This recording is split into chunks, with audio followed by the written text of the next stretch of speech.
இன்றைக்கி நம்ம ஷெரின் வீட்டில் என்ன பண்ண போகிறோம் அப்படின்னு பார்த்தீங்கன்னா காஸ்ட்லியாக ஒரு குழம்பு பண்ண போகிறோம். என்னன்னு பாருங்கள், சின்ன வெங்காயம் எடுத்து வச்சுருக்கேன், தக்காளி 3 எடுத்து வச்சுருக்கேன். இதுக்கு பேர் காஸ்ட்லியான குழம்பு தான். என்ன பண்ண போகிறேன் அப்படின்னா சாம்பார். ஐயோ, சாம்பாருக்கு எதுக்கு இவ்வளோ காஸ்ட்லியாக போடுறீங்க நீங்கள் யோசிப்பீங்க. எத்தனை நாளைக்கு தான் கம்மியாக போட்டு நமக்கு சமைக்கிறது, சின்ன வெங்காயம் இல்லாமல் சமைச்சு போர் அடிக்குது. அதனால் சாம்பாருக்கு கண்டிப்பாக சின்ன வெங்காயம் போடுறோம், சாம்பார் செய்கிறோம். இப்போ சாம்பாருக்கு நான் பருப்பு வேக வச்சிட்றேன். பார்த்தீங்களா சொல்கிறத, 1/2 கிலோ கறி வாங்கியிருக்கலாமா இதுக்கு. ஆமாம், சரி. வெங்காயம் பார்த்தீங்கன்னா கிலோ வந்து நான் இந்த சின்னதாக இருக்குது பார்த்தீங்களா வெங்காயம், அதனால 1.5 கிலோ 100 ரூபாய்க்கு வாங்கினேன் இந்த வெங்காயம். அதுக்கப்புறம் தக்காளி வந்து கிலோ 120 ரூபா, நேற்று சாயங்காலம் வாங்கினது. பத்தியா இப்படி மாட்டியிருக்கேன் பத்தியா. ஒரு யூடியூப் சேனல் வச்சுருந்தா என்னெல்லாம் செய்ய வேண்டியிருக்கு. குக்கரை காணுமே. மாமா எங்க மாமா வச்சிங்க குக்கர்லாம்? இங்கே இத்தனை குக்கர் இருக்குது, பருப்பு வைக்கிற குக்கர் எங்கே? இங்கேயும் காணுமே. எந்த இருக்கு? நான் தான் அன்றைக்கி சொல்லலை, நான் வைக்கிற பொருள் எங்கேயுமே ஒரு இடத்துல இருக்காதுன்னு. அது இருக்குது தான். அப்புறம் சாப்பாட்டுக்கு அரிசி. முக்கியமாக உங்ககிட்ட நான் பதிவு பண்ண வேண்டியது என்ன தெரியுமா? இன்றைக்கி ஞாயிற்றுக்கிழமை. ஞாயிற்றுக்கிழமை யார் வீட்லையாவது சாம்பார் செய்வாங்களா? ஆனால் நம்ம வீட்டில் இன்றைக்கி சாம்பார். இன்றைக்கி ஷெரின்ஸ் கிச்சனுக்கு வந்த சோதனையை பார்த்தீங்களா? இது வந்து கொள்ளு ரசம், நேற்று செஞ்ச கொள்ளு ரசம் அப்படி கொஞ்சம் இருக்குது. எல்லோரும் வீட்டில் எல்லாம் இருமலாக இருக்குது, அதனால் கொள்ளு ரசம் செஞ்சு நேற்று சாப்பிட்டோம். அந்த கொள்ளு ரசம் இருக்குது. வாய்ஸ் கொஞ்சம் நல்லா இனிமையான ஒரு குயில் குரலில் இருக்குன்னு நினைக்கிறேன். உங்களுக்கு எப்படி என்னோடய வாய்ஸ் வந்து கொஞ்சம் மாறி இருக்கா இல்லையான்னு சொல்லிட்டு கமெண்ட்டில் சொல்லுங்கள். இப்போ வந்து நம்ம பருப்பு வேக வச்சுக்கலாம். இந்த டம்ளரில் 1 டம்ளர் அளவுக்கு துவரம்பருப்பு, இதை கழுவிடலாம். கூட இதையும் சேர்த்து கழுவிட்டு வந்துடலாம். இப்போ என்னாச்சுன்னா, இப்போ இதை தூக்குறப்ப செதறிடுச்சு. என்னாச்சுன்னு பாருங்கள், எல்லாம் சீரகம் வெந்தயம் எல்லாம் கடுகுக்குள்ளே போயிடுச்சு. இங்கே பாருங்கள், இதில் இந்த மஞ்சத்தூளுக்குள்ளே வந்து கசகசா போயிடுச்சு. இந்த மாதிரி எல்லாமே கொலாப்ஸ் ஆயிடுச்சு. அப்புறமா மிளகுல பாருங்கள் வெந்தயம் போயிடுச்சு, கீழே போட்டுட்டேன். அப்படி எல்லாம் தனித்தனியாக செதறிடுச்சு. இதுக்காக தான் நான் இன்னொரு ஐட்டம் வாங்கி வச்சுருக்கேன். அதை வந்து உங்களுக்கு நான் காட்டுறேன். இதை வந்து மஞ்சத்தூள் போட்டு கொஞ்சம் கொதிக்கட்டும், நம்ம குக்கர் மூடி போட்டுக்கலாம். காஞ்சு போன வெண்டைக்காயை என்னமோ பாம்பு பிடிச்ச மாதிரி அப்படியே ஓடிட்டு விளையாடிட்டு இருக்கத பேர். சாஷா, என்னடி அந்த வெண்டைக்காய் மேலே உனக்கு என்ன அப்படி? அச்சோ, இடிச்சுக்கிச்சுடா, எங்கேயோ போய் இடிச்சுக்கிச்சு. ஐயோ, திங்காத.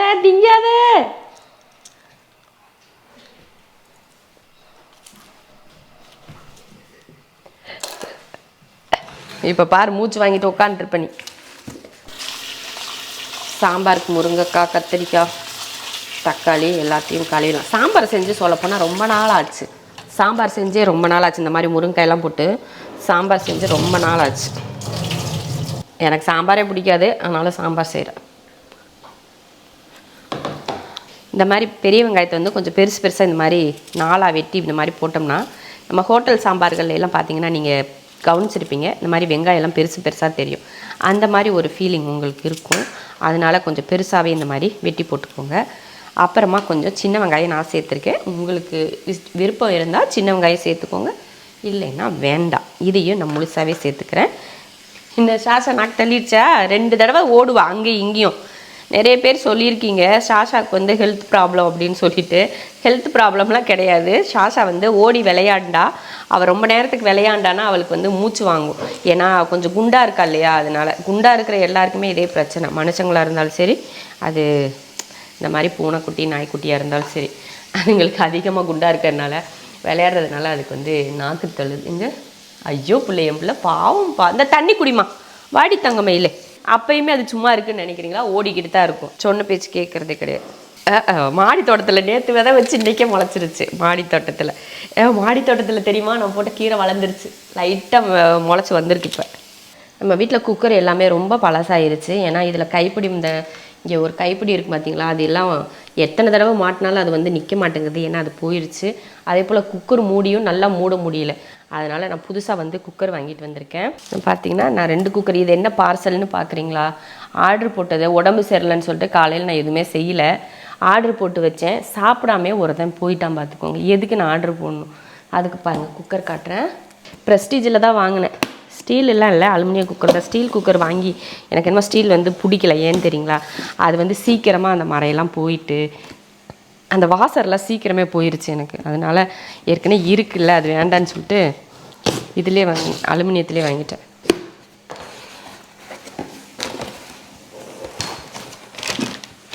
ப்ரெஷர் பேன் இந்த மாதிரி தான் வாங்கினேன். நம்ம வீடியோக்கெலாம் யூஸ் பண்ணுற மாதிரி நமக்கு வேணும் இல்லையா? ஹைட்டாக இருக்கிறதுனால என்னென்னா வீடியோ எடுக்கிறப்ப உள்ளே வந்து காட்ட முடியல. சரி, இந்த மாதிரி அகலமான குக்கர் இருந்துச்சுன்னா நம்ம வீடியோக்கெலாம் ஈஸியாக காட்டுறதுக்கு ரொம்ப நல்லாயிருக்கும், உள்ளேலாம் நல்லா தெரியும். அப்படின்றனால சோறு வச்சு விசில் வந்துருச்சு. அந்த மாதிரி கொஞ்சம் அகலமாக இருக்கிற மாதிரி வாங்கினேன். இதோட விலை என்ன பார்த்தீங்கன்னா 2700 கிட்ட வந்துச்சு இந்த குக்கர். இது 6 லிட்டர் குக்கரு ப்ரெஸ்டீஜில். அதோட விலை என்னென்னு பார்த்தீங்கன்னா 2700 கிட்ட வாங்கினேன். 700 800 சரியாக கரெக்டானது தெரில. 700லேருந்து 800 ரூபா. அது ஒரு பைத்தியக்கார அடுப்பு. ஆஃப் பண்ணிட்டு வந்ததுக்கப்புறம் விசில் வச்சுட்டு இருக்கு. ஐயோ, புதுசில் இப்படி தான் கஷ்டமாக இருக்குது மூடுறதுக்கு. சரி, அப்புறமா நம்ம மூடிக்கலாம். இந்த குக்கர் ஒன்று வாங்கினேன்னா அதுக்கப்புறமா விசில் எல்லாமே இதுக்குள்ளே இருக்குது. இது தனியாக இருக்கட்டும். அடுத்து இது ஒன்று குட்டி, நான் பருப்பெல்லாம் வேக வைக்கிறதுக்காக ஒன்று வாங்கினேன். இது வந்து 2500 600.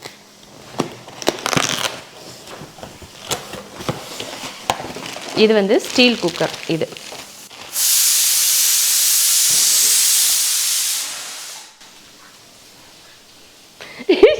ஐயோ கடவுளே, அண்ணாடா விசில் வருதுன்னு பார்த்தா அடுப்பை சிம்மில் வச்சுவிட்டு வந்துட்டு விசில் வந்துக்கிட்டு இருக்கு. ஐயோ, அடி பிடிச்சிருமா சோறு. போச்சு. குக்கரையே அடுப்பையும் கிறுக்கு பைய கிறுக்கு பைய அடுப்புன்னு சொல்லி அதுகளை திட்டிட்டு உட்காந்துருக்கேன். நான் தான் கிறுக்கு பைய உள்ள 5 விசில் வந்துருச்சு. 3 விசிலுக்கு பதில் 5 விசில் வந்துருச்சு. என்னடா விசில் வந்துக்கிட்டே இருக்குன்னு பார்த்தா அடுப்பு ஆஃப் பண்ண வந்து வச்சுருக்கேன். ஷோ கடவுளே, சிரிப்பாக இருக்குது. சரி, இது வந்து நான் பருப்பு வேக வைக்கிறதுக்கு வாங்கின குக்கர். இது வந்து 3 லிட்டர் குக்கரு. இதுவும் ப்ரெஸ்டீஜில் தான் வாங்கியிருக்கேன். ப்ரெஸ்டீஜ் சிவாச்சி அப்படின்னு போட்டிருக்கிறதுல சிவாச்சின்னு போட்டிருக்கு. சிவாஜி கிடையாது, சிவாச்சி. இது நல்லாயிருக்கும். இந்த மாதிரி பருப்பெல்லாம் வேக வைக்கிறதுக்கு ரொம்ப நல்லாயிருக்கு. பாட்டம் பார்த்திங்கன்னா ரொம்ப ஹெவியாக நல்லாயிருக்கு. இந்த மாதிரி அடியில் கனமாக இருக்கிற மாதிரி பாத்திரங்களை நீங்கள் வாங்குங்க. குக்கரில் மட்டும் கிடையாது, எந்த பாத்திரம் வாங்கினீங்கனாலும் நல்லா அடிப்பக்கத்தில் பார்த்தீங்கன்னா நல்ல கனமாக இருக்கா அப்படின்னு பார்த்து வாங்கினீங்கன்னா தான் நீங்கள் எந்த சமையல் பண்ணாலும் அடி பிடிக்காமல் இருக்கும். அதனால் நல்லா பார்த்துட்டு வாங்குங்க. இது வந்து 3 லிட்டர் குக்கர். இது நார்மல் ஒர்க்கிங் ப்ரெஷர் குக்கர் தான். 1 கிலோ 1 கேஜி இதோட வெயிட் போட்டிருக்காங்க. சரி, இதில் வந்து இண்டக்ஷன்லாம் நம்ம கரண்ட் அடுப்புலாம் இந்த குக்கர் வந்து வைக்க முடியாது. நார்மலாக நம்ம ஸ்டவ்வில் மட்டும்தான் வைக்க முடியும். ஒரு வேளை நீங்கள் இந்த மாதிரி குக்கர் வந்து இதே குக்கர் வந்து நீங்கள் இங்கே இண்டக்ஷனில் வச்சு கரண்ட் அடுப்பில் வச்சு நீங்கள் பண்ணியிருந்தீங்க அப்படின்னா நீங்கள் வந்து கமெண்ட்டில் சொல்லுங்கள். எங்ககிட்ட கரண்ட் அடுப்பு கிடையாது, அதனால் நான் கரண்ட் அடுப்பு யூஸ் பண்ணுறது கிடையாது. கரண்ட் அடுப்பு இருந்துச்சு, ஓசியில் ஒன்று வாங்கினேன், ஃப்ரீ கிடச்சிச்சு. அதை வச்சு யூஸ் பண்ணிகிட்டு இருந்தேன். அது இப்போ இல்லை, போயிடுச்சு. அது ஒரு நாள் தீ பிடிச்சிருச்சு. அதனால் அதில் வைக்கிறது இல்லை. இந்த பாருங்க, இது வைக்கலாம்னு நினைக்கிறேன் இண்டக்ஷனில். இந்த புள்ளி இருந்ததுன்னா கரண்ட் அடுப்பில் வச்சு செய்யலாம். அந்த புள்ளி இல்லைன்னா கரண்ட் அடுப்பில் வைக்கக்கூடாது. இதுதான் என்னோடது. என்னடா இந்த அக்கா லூசு மாதிரியே பேசுகிறாங்கன்னு நினைக்கக்கூடாது. எனக்கு என்னோடதை சொல்கிறேன் சும்மா ஒரு இதுக்காக. சரி, இந்த மாதிரி இந்த 2 குக்கரு நான் வாங்கினேன். அதுக்கப்புறமா இன்னொன்று சொல்கிறேன். ஷெரின்ஸ் கிச்சனில் வந்து தோசைக்கல் போட்டிருக்கேன். அது உங்களுக்கு தெரியுமா என்னன்னு தெரியல. இப்போ இந்த தோசைக்கல்லையும் நீங்கள் பார்த்துருங்க. இப்போ பாருங்கள், இந்த தோசைக்கல் தான் நான் வாங்குகிறேன். இது வந்து மேயர் பிராண்ட் தோசைக்கல்னு சொல்லிட்டு நான் இதெல்லாம் இந்த குக்கர் இதெல்லாம் எங்கே வாங்கினேன்னு பார்த்தீங்கன்னா கோயம்புத்தூரில் ஐடியல் ஸ்டோர்னு சொல்லி வடகோவையில் இருக்குது. அந்த ஐடியலில் தான் நான் வாங்கினேன். ஐடியலில் வந்து நான் வாங்குகிற எல்லா பொருளுமே எனக்கு நல்லா தான் இருந்திருக்கு. ஏன்னா கொஞ்சம் அங்கே வந்து நல்ல குவாலிட்டியாக தான் வச்சுருப்பாங்க எப்போவுமே அப்படின்னு சொல்லிட்டு ஒரு நம்பிக்கையில் போய் வாங்குறது. நான் வாங்கின சில பொருட்கள்லாம் பார்த்திங்கன்னா நல்லா ஹெவியாக நல்லா தான் இருக்கும். அதுவே சமயம் காசும் கொஞ்சம் ஜாஸ்தியாக தான் இருக்கும். கம்மியான விலையில் அந்தளவுக்கு நல்லா இருக்காது, அதிகமான விலையில் தான் இருக்கும். அதே போல் நல்ல உழைக்கிற பொருளாகவும் நல்ல பிராண்டாகவே அவங்க வச்சுருப்பாங்க. அதனால் நாங்கள் வாங்கினேன். இது கடையோட ப்ரமோஷன் நினச்சிக்காதீங்க.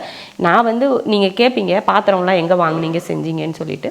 அதனால் நான் அந்த கடை நான் மேக்ஸிமம் வாங்கினேன். இந்த பாத்திரங்க பூரா பார்த்திங்கன்னா ஆன்லைனில் தவிர்த்து ஆன்லைனில் அவ்வளோவா வாங்க மாட்டேன். நான் வந்து இங்கே கடைகளில் தான் நான் அதிகமாக வாங்கிக்கிறேன். அதுவும் முக்கியமான வந்து அதிகமாக பொருள் வாங்கினது வந்து ஐடியலில் தான் நான் வாங்குவேன். இந்த ஹெவியாக நல்ல கனமாக இருக்கிற பொருள் அத்தனையுமே நான் ஐடியலில் தான் வாங்கியிருப்பேன். ரொம்ப நல்லாயிருக்கும். கோயம்புத்தூரில் இருக்கிறவங்களுக்கு கண்டிப்பாக தெரிஞ்சிருக்கும் ஐடியல்னால் எந்த கடை எங்கே இருக்குதுன்னு சொல்லி. நான் இந்த தோசைக்கல் தான் வாங்கினேன். இந்த தோசைக்கல்லோட ரேட் என்னென்னு பார்த்தீங்கன்னா 3000 ரூபாய்க்கு நான் வாங்கினேன். 30 சென்டிமீட்டர் தோசை தவா. நான் இதை கொஞ்சம் இது வந்து நான் ஷெரின்ஸ் கிச்சனில் போட்டிருக்கேன். அந்த வீடியோ உங்களுக்கு வந்து நான் இதில் கொஞ்சம் வைக்க சொல்கிறேன். அந்த தோசைக்கல்லை பற்றி முன்கூட்டியே இது சீசனிங் பண்ண தோசை தவா தான். ஆனாலும் நம்ம ஊற்றுறதுக்கு முன்னாடி இதில் ஏதாவது அழுக்கு இந்த கருப்பு கிருப்பெல்லாம் ஒட்டுதா அப்படின்னு பார்க்குறதுக்காக ஒரு டைம் நம்மளும் அந்த வெங்காயத்தெல்லாம் போட்டு வதக்கி எடுக்கிறது ரொம்ப நல்லது இல்லையா? அதனால் நான் அதை பண்ண போகிறேன். இப்போ தோசைக்கல் அடுப்பில் வச்சிடலாம். இப்போ ஒரு டைம் வந்து நான் கழுவிட்டேன். கழுவுனதுனால பார்த்தீங்கன்னா அங்கங்கே கொஞ்சம் தண்ணி திட்டாக இருக்குது. கொஞ்சம் எண்ணெய் ஊற்றிடலாம். எண்ணெய் ஊற்றிட்டு கொஞ்சமாக வெங்காயத்தை இது போல் நான் பொடியாக வெட்டி வச்சுருக்கேன். கொஞ்சமாக போதும் வெங்காயம்.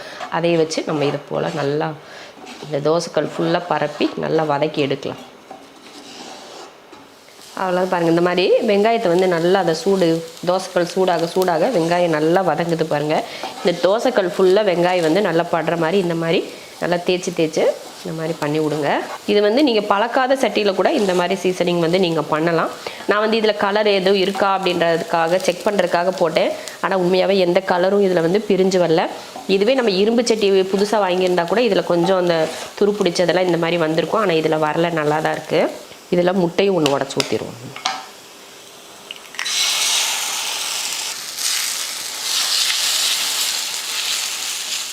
பாருங்கள், முட்டையை ஊற்றினா அந்த முட்டை மட்டும் தனியாக வரணும். நம்ம தோசைக்கல் பழக்கி வச்சுருந்தோன்னா நம்ம ஆம்லேட் போட்டோம்னா அப்படி தொட்டதுமே வரும் இல்லையா. ஆனால் இதில் வந்து நல்லா அந்த கறிக்கு வந்து ஒட்டிக்கிச்சு. அதனால் இதில் தோசை ஊற்றினாலும் வந்திருக்காது.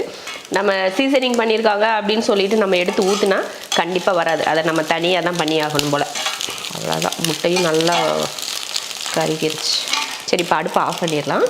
அடுப்பை ஆஃப் பண்ணிவிட்டு இதை க்ளீன் பண்ணிவிட்டு ஒரு முறை நம்ம தோசை ட்ரை பண்ணி பார்க்கலாம், எப்படி வருதா வரலையான்னு சொல்லிவிட்டு அதுக்கப்புறமா பார்த்துக்கலாம். ஐயோ, ஒரு முட்டை வீணாக போச்சு.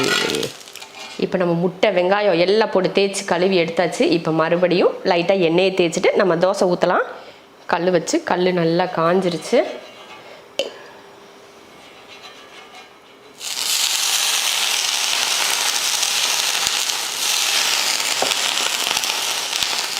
தண்ணியை ஊற்றி எண்ணெயை தேய்ச்சி ஒரு தடவை தண்ணியை ஊற்றி இந்த மாதிரி தேய்ச்சி எடுத்துட்டோம்னா அதில் நம்ம அந்த முட்டையெல்லாம் போட்டு நம்ம இது பண்ணியிருக்கோம் இல்லையா, அதெல்லாம் இந்த மாதிரி வந்துடும். அவ்வளோதான். இப்போ எண்ணெய் இல்லை பார்த்தீங்களா.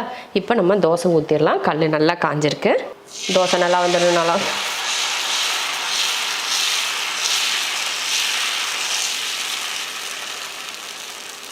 மேலே எண்ணெயை ஊற்றுவோம். தோசை நல்லா தான் வருது. இந்த பக்கம் கொஞ்சம் தீ போல நல்லா அந்த பக்கம் வேகலை, வெந்துருச்சுன்னா அது வந்துடுது. நல்லா மொறு தோசை ரெடி. சரி, இன்னொரு தோசை ஊற்றி பார்ப்போம். வாடா வெளியில் போ. சூப்பரான மொறு தோசை ரெடி. ரொம்ப நல்லா இருந்துச்சு. நான் இட்லிக்கு அரைச்ச மாவில் தான் தோசை ஊற்றினேன். அவ்வளோ மொறுன்னு வந்துருந்துச்சு. ரொம்ப நல்லா இருந்துச்சு. இந்த 2 குக்கரு, இந்த 3மே நான் அங்கே வாங்கினேன். இந்த 3ஐயும் சேர்த்து பார்த்தீங்கன்னா 9000 சில்லரை வந்துச்சு. இந்த குக்கரு, இந்த தோசைக்கல், இந்த 2 குக்கர், இந்த தோசைக்கல் 3 சேர்த்து 9000 சில்லரை வந்துச்சு. எனக்கு குக்கர் வந்து ரொம்ப இது போயிடுச்சு. சரி, எதுக்கு இவ்வளோ ரொம்ப பழசாயிடுச்சு. அதுவும் மூடுறதே ரொம்ப கஷ்டம் அந்த அலுமினியம் குக்கரில். அதனால தான் நான் வந்து வேறு வாங்கலாம் அப்படின்னு சொல்லிட்டு வாங்கினேன். அது வாங்கி கிட்டத்தட்ட ரொம்ப வருஷங்களாகவும் ஆயிடுச்சு. பாவம், அதுவும் எவ்வளோ தான் உழைக்கும், அதுக்கும் வயசாகும் இல்லையா. அதனால சரி, அது கொஞ்சம் ரெஸ்ட் கொடுக்கலாம் அப்படின்னு சொல்லிட்டு. ரெஸ்ட்டுனா இந்த மாதிரி சாதம்லாம் வைக்கிறத விட்டுட்டு அது குழம்புங்க எதுனா வச்சு யூஸ் பண்ணிக்கலாம். அப்புறம் இன்னொன்று என்னென்னா, நீங்கள் பழைய குக்கர் ஆயிடுச்சு அது இடைக்கி போட்டுட்டு நம்ம வேறு வாங்கலாம் அப்படின்னு யோசிக்காதீங்க. நம்ம குழம்புங்க, மட்டனோ சிக்கன் குழம்பு இந்த மாதிரி வறுவலுங்க செய்கிறதுக்கு ஏதாவது குழம்பு பண்ணோம்னா அந்த குக்கரில் வந்து நீங்கள் செஞ்சுக்கலாம். கடாய்களை செய்கிறத விட குக்கரில் மூடி இல்லாமல் அந்த கடாயை மட்டும் நீங்கள் அந்த பாத்திரத்தை மட்டும் நீங்கள் யூஸ் பண்ணிக்கலாம். ரொம்ப நல்லாயிருக்கு. ஏன்னா பாட்டம் வந்து ரொம்ப ஹெவியாக இருக்கிறதுனால இந்த மாதிரி குழம்புங்கள்லாம் செய்கிறதுக்கு அது ரொம்ப நல்லாயிருக்கும். அதனால் அந்த மாதிரி பாத்திரத்துங்களை வீணாக்காமல் வச்சுட்டு வீட்டில் குழம்புகளும் எதுனா செய்ய யூஸ் பண்ணிக்கோங்க. இப்போ நம்ம பருப்பு வந்து ரெடி ஆயிடுச்சு. நம்ம சாம்பார் வந்து தாளித்து விட்டுறலாம். சாம்பார் தாளிக்க எண்ணெய் ஊற்றிக்கலாம். எண்ணெய் காஞ்சதுமே கொஞ்சம் கடுகுளுந்து வெந்தயம் ரெண்டுமே இந்த வெந்தயத்தை சேர்த்து போடுறதுக்கு காரணம் வெந்தயம் கடுகு கூட கலந்து போச்சு, அதனால சேர்த்துடலாம். நல்ல மணமாக தான் இருக்கும். அதனால் நீங்கள் இன்னும் தப்பாக நினச்சிக்க வேண்டாம். வெங்காயத்தை சேர்த்துடலாம். அடுத்து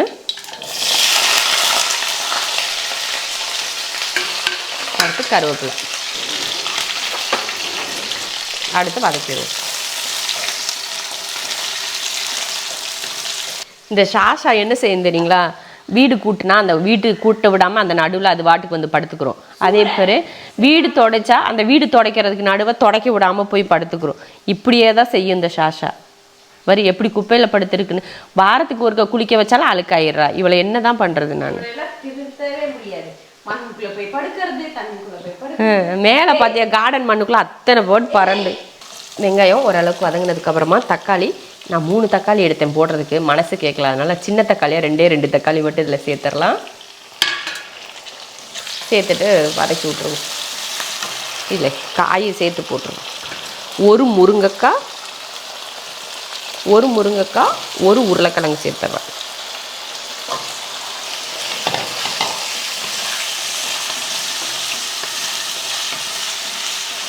எனக்கு சாம்பாரில் போடுற கத்திரிக்காய் வந்து ரொம்ப பிடிக்கும். ஐயோ சொத்தைக்காய், பெரும்பாலும் இந்த மாதிரி சொத்தைக்காயெல்லாம் இருக்குது பார்த்தீங்களா, அந்த மாதிரி காய் வந்து டேஸ்ட் ரொம்ப நல்லாயிருக்கும் தெரியுமா? ஆமாவா இல்லையா கமெண்ட்டில் சொல்லுங்கள். உண்மையாகவே சொல்கிறேப்பா. இந்த சொத்தைக்காயின்னு சொல்லிவிட்டு நம்ம வெட்டி கீழே போட்டுருமா, அந்த சொத்தையை மட்டும் வெட்டிட்டு கீழே போட்டு மீதி இருக்கிற காயை போட்டு அந்த காயை எடுத்து சாப்பிட்டு பாருங்களேன், அவ்வளோ ருசியாக இருக்கும் அந்த காய். அடுத்து கத்திரிக்காய், ஒரு 3 கத்திரிக்காய் சேர்த்துக்கலாம். கொஞ்சம் உப்பு சேர்த்துருவோம், கொஞ்சம் மஞ்சத்தூள் சேர்த்துருவோம். சேர்த்துட்டு இதை கலந்து விடுவோம். நல்லா வதங்கட்டும். தக்காளி, வெங்காயம், காய் எல்லாம் வதங்கி வரட்டும். காய் தக்காளி எல்லாம் நல்லா வதங்கிடுச்சு பாருங்கள். இந்த டைமில் நம்ம தண்ணி ஊற்றிடலாம். தண்ணி ஊற்றிட்டு அடுத்து நான் வந்து குழம்புத்தூள் சேர்த்துக்க போகிறேன். சாம்பார் தூள் வந்து நான் சேர்த்துக்கல, அதனால் குழம்புத்தூள் வந்து ஒரு 2 ஸ்பூன் அளவுக்கு சேர்த்துக்கலாம். நம்ம நினைப்போம் சாம்பாருக்கு சாம்பார் தூள் தான் போடணும், குழம்பு தூள்லாம் போடக்கூடாதுன்னு நினைப்போம். இல்லாத நேரத்தில் சாம்பார் தூளும் போட்டுக்கலாம், இருந்தால் போட்டுக்கலாம், இல்லைன்னா குழம்பு தூள் நம்ம வீட்டில் இருக்குள்ளே அதே கூட சேர்த்துக்கலாம். நான் வந்து 2 ஸ்பூன் அளவுக்கு குழம்பு தூள் சேர்த்துருக்கேன். கொஞ்சமாக அந்த ஈரம் பட்டுச்சுன்னா அந்த மசால் பொடி வந்து கட்டி சேராமல் அப்படியே இருக்கும், அதுக்காக சரி போட்டு இப்போ கலந்தாச்சு. நல்லா கொதிக்கட்டும். அதுக்கப்புறமா நம்ம புளி, பருப்பு எல்லாம் சேர்த்துக்கலாம். உப்பு வந்து நம்ம வதக்கிறப்பே போட்டோலே, அதனால் இப்போ வேண்டாம். பருப்பெல்லாம் சேர்த்துட்டு பார்த்துட்டு சேர்த்துக்கலாம். கத்திரிக்காய், முருங்கைக்காய்லாம் நல்லா வெந்துருச்சு. இப்போ கொஞ்சமாக புளி கரைச்சி ஊற்றிடலாம். சாம்பாருக்கு எப்படி இருந்தாலும் புளி ஊற்றுவீங்க. புளியும் அளவுக்கு அதிகமாக நல்ல புளிப்பாக இருக்கிற மாதிரி புளிப்பு ஊற்றாதீங்க. லைட்டாக புளிப்பு இருக்கிற மாதிரி ஊற்றினா தான் அது சாம்பார். நிறைய புளி ஊற்றிட்டிங்கன்னா அதுக்கு பேர் புளிக்குழம்பு. அதனால் புளி வந்து பார்த்து கொஞ்சமாக சேர்த்துக்கோம். பருப்பு வந்து வேக வச்சுருக்கேன். அதே போல் பருப்பு நம்ம வேக வச்சு கடையிறதும் பார்த்திங்கன்னா ரொம்ப வலுன்னு மாவு போல் கடையாமல் இந்த மாதிரி 1-2 கடைஞ்சி நீங்கள் சாம்பாருக்கு ஊற்றுங்க. காய் வதக்கிறப்ப தான் உப்பு போட்டோம். இப்போ கொஞ்சம் உப்பு சேர்த்துக்கலாம். பார்த்துட்டு உப்பு சேர்த்துக்கோங்க. அவ்வளோதான். நல்லா வேகட்டும். காய் பருப்பு எல்லாம் ஒன்றா வெந்து வரட்டும். அதுக்கப்புறம் எடுத்து பார்க்கலாம். சாம்பார் ரொம்ப அருமையாக ரெடி ஆகிடுச்சு பாருங்கள். பார்க்குறதுக்கு ரொம்ப தண்ணியாகவும் இல்லை, ரொம்ப கெட்டியாகவும் இல்லை. இந்த மாதிரி பக்குவத்தில் சாம்பார் இருந்தால் தான் நமக்கு சாப்பிட்றதுக்கு நல்லாயிருக்கும். இட்லி, தோசை, அப்புறம் சாப்பாடு எல்லாத்துலேயும் ஊற்றி சாப்பிட இதுதான் ரொம்ப நல்லாயிருக்கும். இறக்க போகிறதுக்கு முன்னாடி கொஞ்சம் மல்லித்தலை, கருவேப்பிலை தூவிட்டு அடுப்பை ஆஃப் பண்ணிக்கலாம். நான் வந்து இன்னொரு டைம் வந்து தாளித்து ஊற்றுவேன். மேலே கொஞ்சம் வெங்காயம் வெட்டி போட்டு தாளித்து இதுக்கு மேலே ஊற்றினா இன்னும் நல்ல மணமாக இருக்கும். உங்களுக்கு வேணும்னா நீங்கள் அப்படி ஊற்றிக்கலாம். இல்லை இதோட நம்ம சாப்பிட்டுக்கலாம் அப்படின்னா இதோட சாம்பாரை இறக்கிக்கலாம். இப்போ அடுப்பை ஆஃப் பண்ணிடலாம். அருமையான ஒரு சாம்பார் ரெடி. அவ்வளோதான், சமையல் எல்லாம் முடிஞ்சிருச்சு. மாமாவும் ஒரு பக்கம் எல்லாம் எடுத்து வச்சிட்ருக்காங்க. இப்போ நான் இதெல்லாம் க்ளீன் பண்ணிவிட்டு இல்லை அடுப்பு திண்டெல்லாம் நீட் பண்ணி பாத்திரத்தை கழுவி எடுத்தால் நமக்கு வேலை முடியும். இப்போ முதல்ல இதெல்லாம் எடுத்து வச்சிடலாம். அது சாஷாவுக்கு வீடு கட்டி வைக்கணுமாம்மா, அந்த அட்டை பெட்டி வேணும். வேலையெல்லாம் முடிஞ்சிருச்சு. இப்போ சமையல் முடிச்சுட்டு சமையலுக்கு சைடிஸ் எதுவும் நான் பண்ணலை, ஏன்னா முடியல. அதனால பசங்க வந்து முட்டை தான் அதிகமாக விரும்பி சாப்பிடுவாங்க, முட்டை பொரிச்சுக்குவாங்க, இல்லைன்னா முட்டை வறுவல் இதெல்லாம் பண்ணிக்குவாங்க. அதனால நான் வந்து பொரியல் எதுவும் பண்ணல. நம்ம வீட்டில் இந்த காய்கறி பொரியல் அப்படின்னாலே தெரிச்சு ஓடிடுவாங்க, அதனால நான் பண்ணுறதில்ல, பண்ணலை. ஒரு சில நாள் நம்ம ஸ்கூலுக்கு காலேஜுக்கெல்லாம் லஞ்சுக்கு எடுத்து கொடுக்கறதுக்குலாம் வெஜ்ஜு செய்வோம்ல, அதோட சரி. அவங்க வீட்டில் இருக்கிறப்போ இந்த மாதிரி பொரியல் இருந்தால் செஞ்சால் சாப்பிடவே மாட்டாங்க. ஒன்று முட்டை செஞ்சு கொடுக்கணும், இல்லைன்னா சிக்கன் வறுவல் செஞ்சு கொடுக்கணும், இந்த மாதிரி தான் கேட்பாங்க. இல்லைன்னா சில்லி செய்யணும், இந்த மாதிரியே தான் கேட்பாங்க. அதனால நான் வெறும் சாம்பார், சண்டே அதுமா சாம்பார் அப்படிங்கிறப்ப எல்லாரும் கொஞ்சம் சங்கடமாக தான் பார்த்தாங்க. சரி வேறு வழி இல்லை அப்படின்னு சொல்லிட்டு செஞ்சேன். அவ்வளோதான். எனக்கு மூச்சு பிடிச்சி பேச வேற முடியல, மூச்சு முட்டுது. சாம்பார் என்னடா எனக்கே கொஞ்சம் இதாக தான் இருக்குது. என்னடா ஞாயிற்றுக்கிழமை சாம்பார் வச்சுருக்கோமே அப்படின்னு. ஆனாலும் பரவாயில்ல, என்ன பண்ணுறது. நேற்று தான் நான்வெஜ் சாப்பிட்டோம், அதனால தான் சரி வேண்டாம் அப்படின்னு இன்னைக்கு சாம்பார். சுட சுட சாப்பாடு போட்டு சாம்பாரை ஊற்றி அப்படி சாப்பிட்டா ரொம்ப நல்லாயிருக்கும். நான் சொன்னேன் இல்லையா, எக்ஸ்ட்ரா ஒரு டைம் வந்து நான் தாளித்து வெங்காயம் போட்டு தாளித்து ஊற்றுறது எங்களுக்கு பிடிக்கும், அதனால் நான் தாளித்து ஊற்றிக்கிட்டேன். அவ்வளோதான். அருமையான ஒரு லஞ்சோட இன்னைக்கு லஞ்ச் vlog முடிஞ்சிருச்சு. போயிட்டு வரேன். பாய் பாய்.